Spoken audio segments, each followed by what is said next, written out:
It's stretch break time because I don't know about you, but I've been on my computer for several hours now today. I've been on calls, and when we get to working and our mind focuses, sometimes our posture goes south and we're sitting for long periods of time. Our hips get all tight and locked up. So we're going to take a quick moment here, loosen the body so you can get back to your workday and be more productive.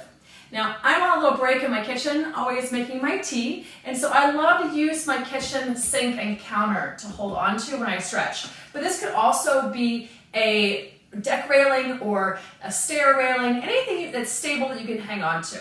So let's go ahead and hook our hands on the counter and step back, and you might recognize this position. We're just going to allow the chest to fall to the ground and the head to release, stretching through the shoulders.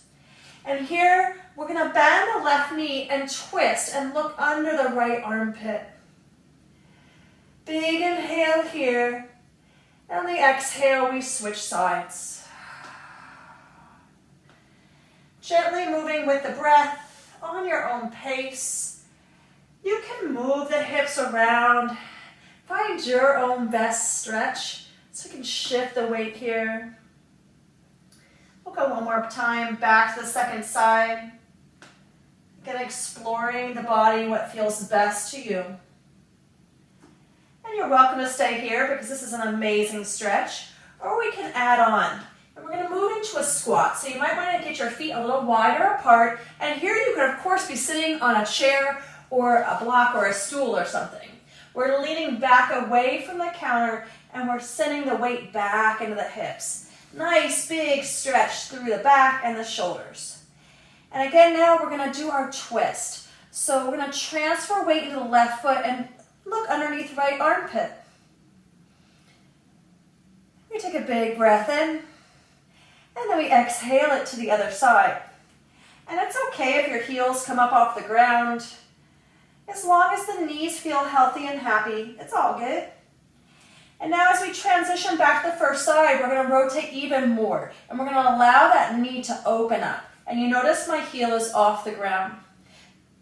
We sink the weight back into the hips, getting a big stretch down the side body, into low back, and even into the hip. And let's find a big breath here. And then we'll exhale it to the other side.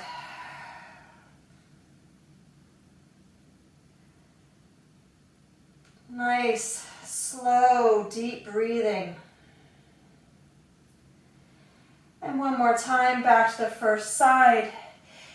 If it's available to you, you can release the left hand and clasp the right ankle. And then we're going to twist, and you can use your hand to really leverage, open the twist of the body. It's a little more intense, so find what works for you. We send those hips back. Big inhale, and exhaling, releasing to the other side. We twist, let that left knee fall open, and if it's available to you, right hand to ankle, and we open and twist, looking under left armpit. And we keep the breath big. On your next exhale, we'll come back to center. Hanging here for one last breath. And on the exhale, let's pull the belly in, begin straightening the legs. And we walk the feet back underneath the hips. We hang for one breath here, opening chest and shoulders as the crown of the head releases to the ground.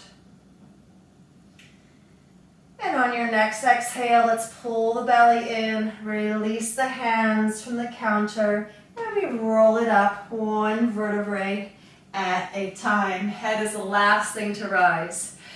All right, I hope you feel better after that stretch. And remember, there's no right or wrong. If it feels good, it is good.